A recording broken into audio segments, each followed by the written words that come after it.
क्या आपको लगता है कि आपकी जिंदगी बस एक इत्तेफाक है? नहीं, ये गहरी सुनियोजित योजना थी। आपका जन्म, आपका परिवार, आपकी सफलताएं, सब कुछ आपने खुद चुना था, इस दुनिया में आने से बहुत पहले। हाँ, आपने सही सुना। आपने अपनी हर खुशी, हर गम, हर रिश्ते का चुनाव खुद किया था। लेकिन कैसे और क्यों? एक ऐसी अदृश्य दुनिया में जहां समय रुक जाता है, जहां आत्मा अपने अगले जन्म की कहानी खुद लिखती है, वहीं ये फैसले लिए जाते हैं। आज हम उस रहस्य का पर्दा उठाएंगे जिसे सदियों से वेदों, उपनिषदों, बुद्ध, सूफी संतों और गुप्त ज्ञान में छुपाकर रखा गया है। अगर आप तैयार हैं, तो इस यात्रा में हमारे साथ अंत तक बने रहिए, क्योंकि आज आप खुद को वैसे देखेंगे जैसे पहले कभी नहीं देखा था।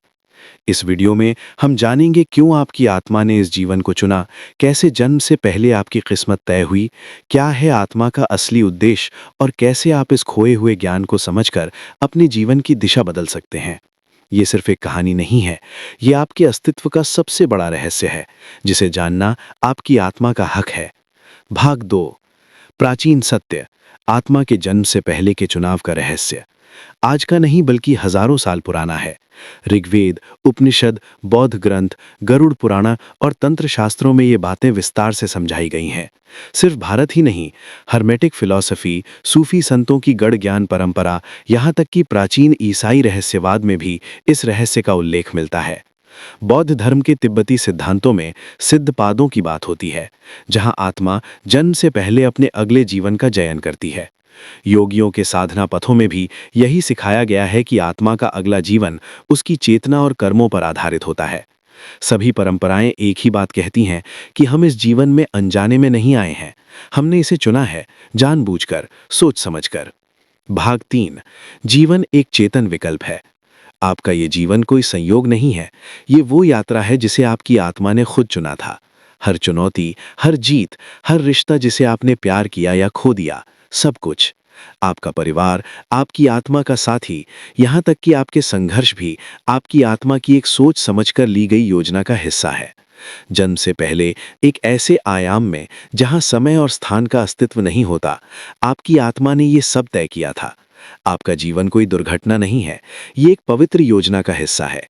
एक योजना जिसे आपने चुना, सीखने, बढ़ने और अपने आप को जानने के लिए। जब आप इस सच्चाई को अपनाते हैं, तो हर दर्द, हर खुशी एक गहरी समझ और सम्मान के साथ देखी जाती है। भाग 4। जन्म से पहले की दुनिया। क्या आपने कभी सोचा है कि आप इस जीवन में आने से पहले कहाँ थे?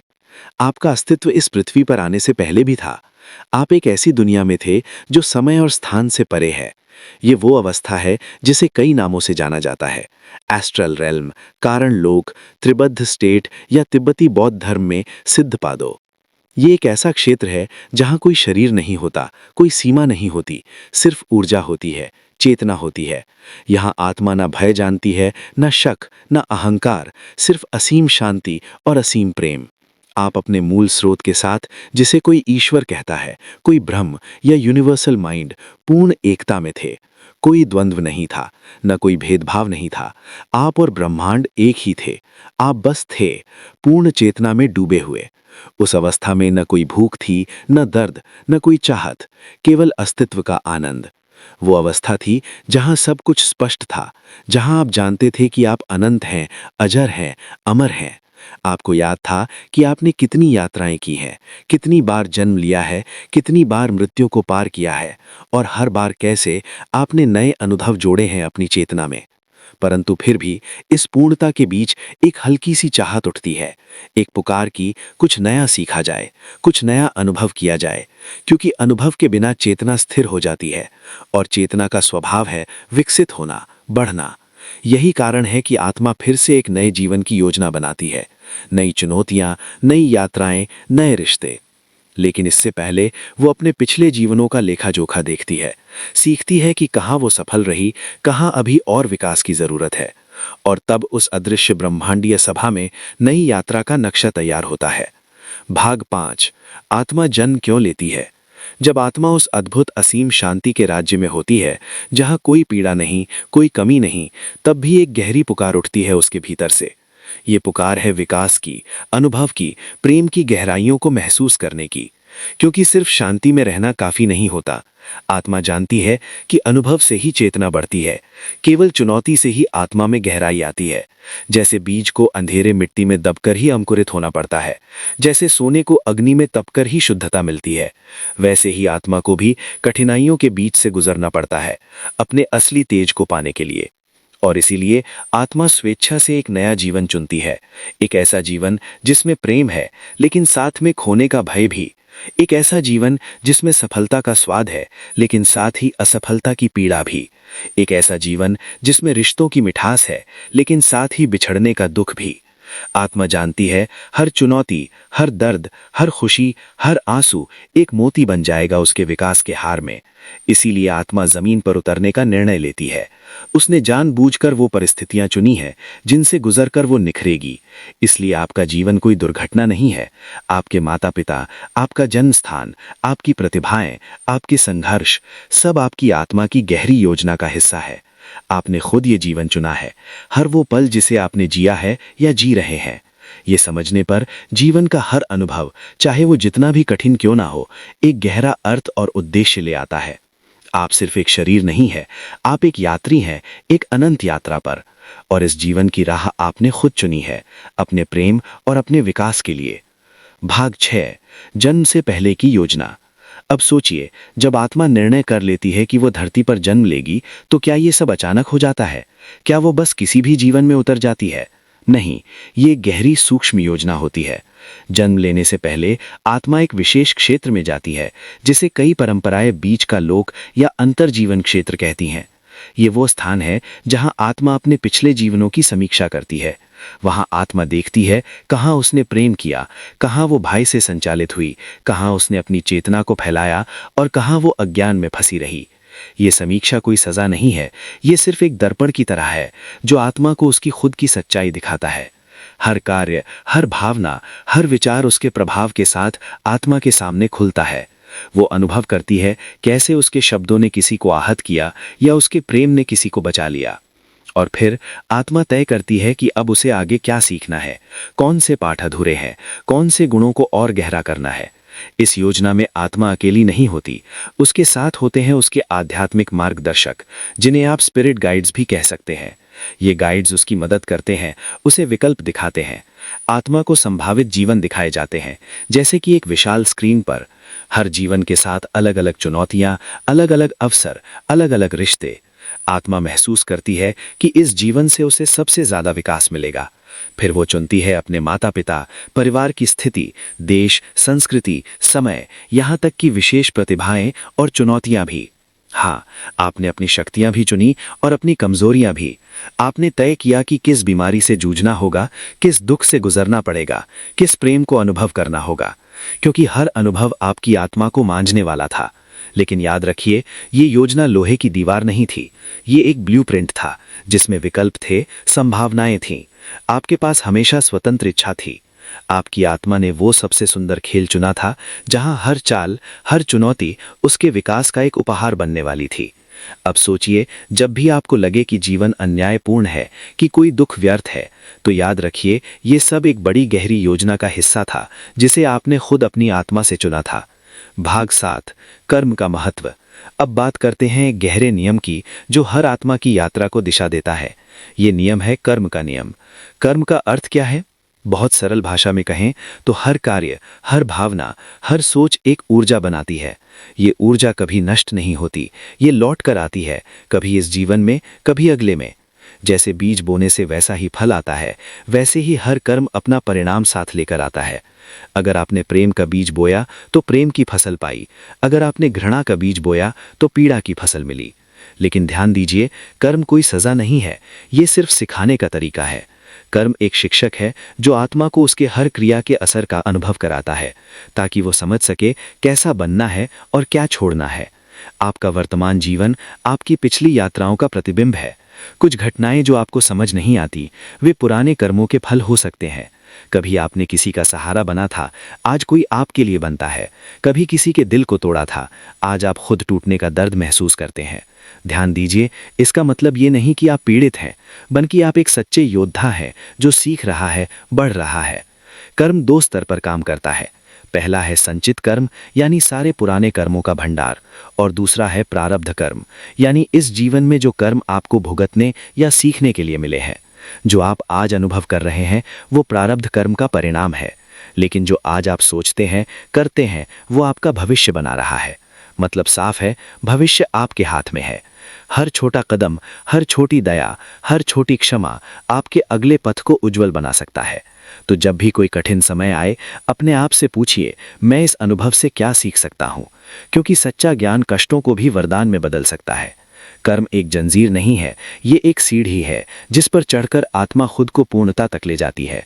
भाग 8, आत्मिक अनुबंध और आत्मा समूह। अब जरा सोचिए, क्या ये संभव है कि आपके जीवन में जो भी लोग आए हैं, उनसे आपकी मुलाकात एक संयोग नहीं बल्कि एक पूर्व निर्धारित योजना का हिस्सा हो? जी हाँ, ये सच्चाई है। हम जन्म से पहले कुछ आत्माओं के साथ आत्मिक अनुबंध करते हैं। ये अनुबंध सीखने, बढ़ने और विकसित होने के लिए किए जाते हैं। आपके माता पिता, आपके मित्र, आपके प्रेमी, यहाँ तक कि वे लोग भी जिन्होंने आपको दुख पहुंचाया, सबके साथ कोई ना कोई गहरा आत्मिक समझौता होता है। कुछ आत्माएं आपका सहारा बनती हैं, कुछ आपको चुनौती देती हैं, कभी सिखाने के लिए प्रेम देती हैं तो कभी कठोर सबक भी। लेकिन जान लीजिए, हर मुलाकात का एक उद्देश्य है। कभी कभी कोई आत्मा कठिन भूमिका निभाती है ताकि आप क्षमा करना सीख सकें या अपनी शक्ति पहचान सकें। हम आत्माएं समूहों में यात्रा करती हैं, इन्हें कहते हैं आत्मा समूह। एक ही आत्मा समूह में हम कई जन्मों तक एक दूसरे के साथ रहते हैं, कभी माँ बनकर, कभी भाई बनकर, कभी मित्र, प्रेमी या यहाँ तक कि शत्रु बनकर। हर बार अलग भूमिका, लेकिन एक ही लक्ष्य, सीखना और विकास करना। इसलिए जब आप किसी से मिलते हैं और एक अजीब सा गहरा जुड़ाव महसूस करते हैं या कोई ऐसा संबंध जो शब्दों से परे हो, तो समझ लीजिए वो आपकी आत्मा समूह का हिस्सा हो सकता है। और याद रखिए, ये आत्मा समूह हमेशा आपके साथ है। भले ही जीवन में संघर्ष हो, दूरियां हों, आत्मिक स्तर पर आप कभी अलग नहीं होते। हर संबंध, हर मुलाकात आपके आध्यात्मिक सफर का एक पवित्र हिस्सा है। हर आत्मा आपकी कहानी में एक अनमोल अध्याय लिखने आई है। भाग 9, आध्यात्मिक मार्गदर्शक और आत्मा का चुनाव। अब सोचिए, जब आत्मा अपना अगला जन्म चुनती है तो क्या वो अकेली होती है? नहीं, इस पवित्र प्रक्रिया में आत्मा के साथ होते हैं उसके आध्यात्मिक मार्गदर्शक। ये मार्गदर्शक बड़ी प्रेमपूर्ण ऊर्जा वाले दिव्य प्राणी होते हैं, जिनका एकमात्र उद्देश्य है आपकी आत्मा को रास्ता दिखाना। वे आपको आपकी कमजोरियों और शक्तियों का आईना दिखाते हैं, आपको चुनौतियां और अवसर दोनों समझाते हैं। जब आप एक नया जीवन चुनते हैं, ये मार्गदर्शक आपके साथ मिलकर योजना बनाते हैं। वे आपको अपनी पिछली यात्रा याद दिलाते हैं, आपके अधूरे सबक, आपकी उपलब्धियां। वे आपको बताते हैं कि कहाँ और किस अनुभव की जरूरत है। लेकिन अंतिम निर्णय हमेशा आपकी आत्मा का ही होता है। कोई आपको मजबूर नहीं करता, कोई आपको सजा नहीं देता। आप अपनी अगली यात्रा खुद अपने विकास की प्यास से चुनते हैं। आध्यात्मिक मार्गदर्शक केवल सलाहकार होते हैं, जैसे एक प्रेमपूर्ण शिक्षक जो मार्ग दिखाता है, लेकिन चलना आपको ही पड़ता है। और जब आप पृथ्वी पर जन्म लेते हैं तो ये मार्गदर्शक अदृश्य रहते हुए भी आपकी आत्मा के बहुत पास होते हैं। वे संकेतों के जरिए, सपनों के जरिए, अचानक आने वाली समझदारी के जरिए आपका मार्गदर्शन करते रहते हैं। जब कभी जीवन कठिन लगे या राह धुंधली लगे, याद रखिए, आप कभी अकेले नहीं हैं। आपके साथ हैं आपके आध्यात्मिक साथी। बस जरूरत है उनकी फुसफुसाहट को सुनने की, अपने दिल की आवाज को पहचानने की। आप एक दिव्य टीम के साथ आए हैं जो हर पल आपके पीछे खड़ी है। भाग 10, स्वतंत्र इच्छा, फ्री विल। अब एक और गहरी सच्चाई को जानिए। भले ही आपकी आत्मा ने इस जीवन की योजना बनाई हो, फिर भी आपको मिली है स्वतंत्र इच्छा। हाँ, आपके जीवन का ब्लूप्रिंट बना है, लेकिन रास्ता तय करना हमेशा आपके हाथ में है। हर मोड़ पर, हर फैसले पर आपके पास होता है चुनाव का अधिकार। आप चुन सकते हैं कठिनाइयों से डरकर भागना या उनका सामना कर सीखना। आप चुन सकते हैं क्रोध और घृणा में फंसना या क्षमा और प्रेम का मार्ग अपनाना। आपका व्यवहार, आपके निर्णय ही तय करते हैं आप अपने लिए बनाई गई योजना को कैसे निभाते हैं। कभी कभी कोई सीख आप जल्दी समझ लेते हैं तो जीवन आसान हो जाता है।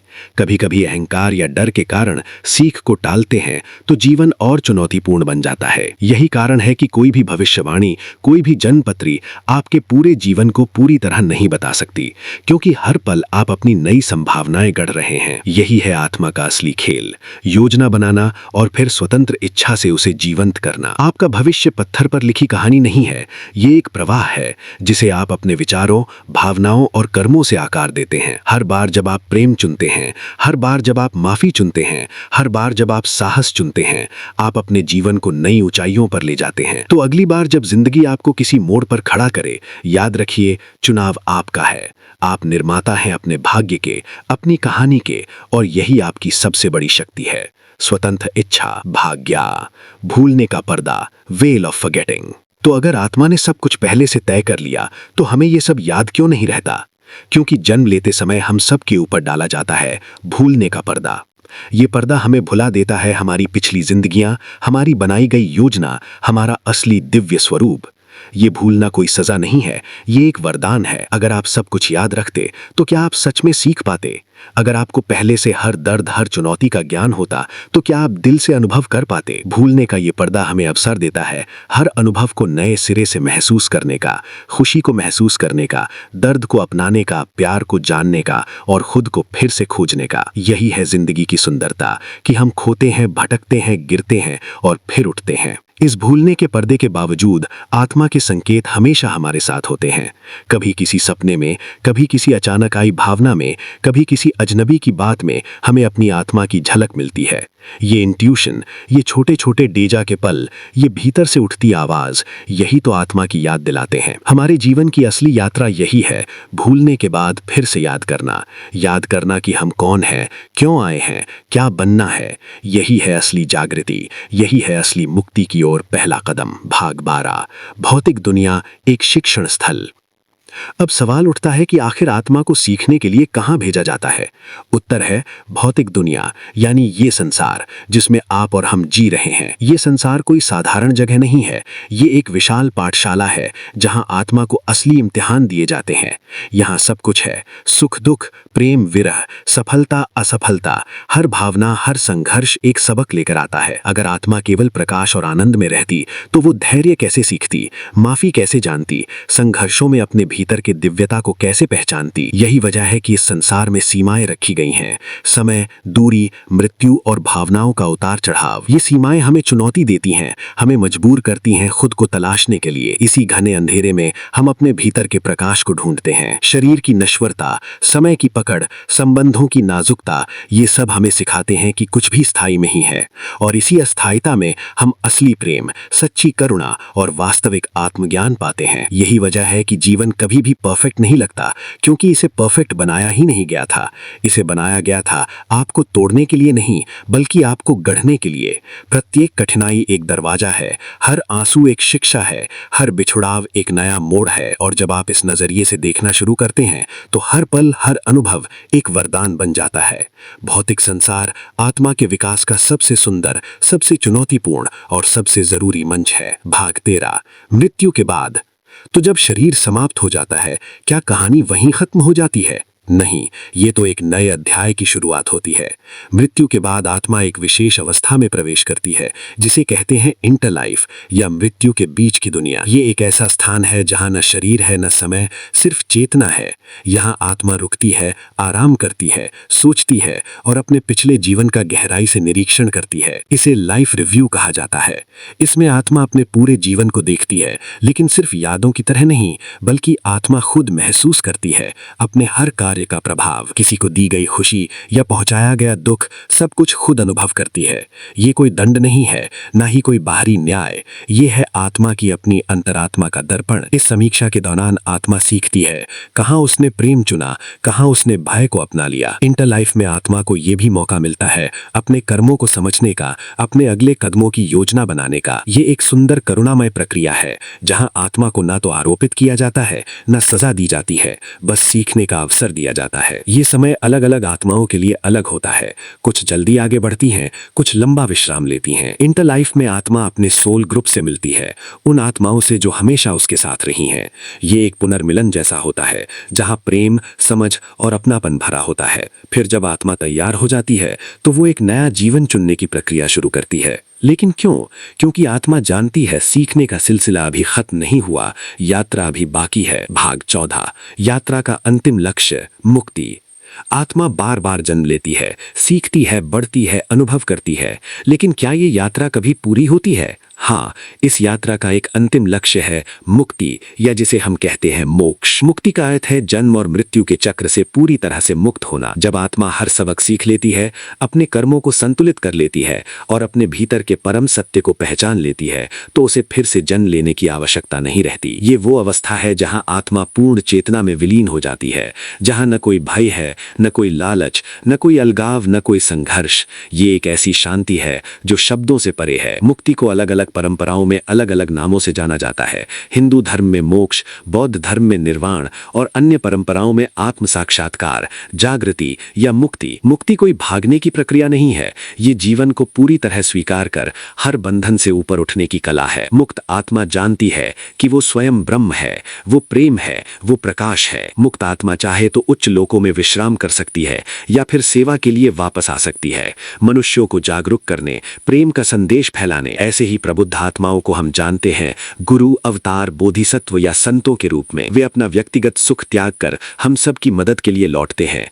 उनका एक ही संदेश होता है, तुम वही हो जिसे तुम खोज रहे हो, प्रेम ही सत्य है, जागो, याद करो कि तुम कौन हो। और इसीलिए आत्मा की सबसे महान यात्रा है अपने दिव्य स्वभाव को पहचानना और फिर उस पहचान में पूरी तरह से जीना। अगर इस यात्रा ने आपके दिल को छुआ है, अगर आप भी महसूस करते हैं कि आप सिर्फ एक शरीर नहीं बल्कि एक अनंत आत्मा है, तो नीचे कमेंट में एक शब्द जरूर लिखिए, जागृति।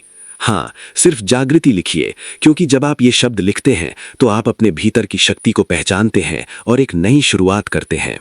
ये चैनल सिर्फ एक YouTube चैनल नहीं है, ये एक आंदोलन है, एक परिवार है उन आत्माओं का जो जाग रहे हैं, जो सच को जानना चाहते हैं। अगर आप इस परिवार का हिस्सा बनना चाहते हैं तो चैनल को सब्सक्राइब करें और इस ज्ञान को अपने दोस्तों और अपनों तक शेयर करें। हर शेयर, हर सब्सक्रिप्शन हमारी सामूहिक चेतना को और मजबूत करेगा।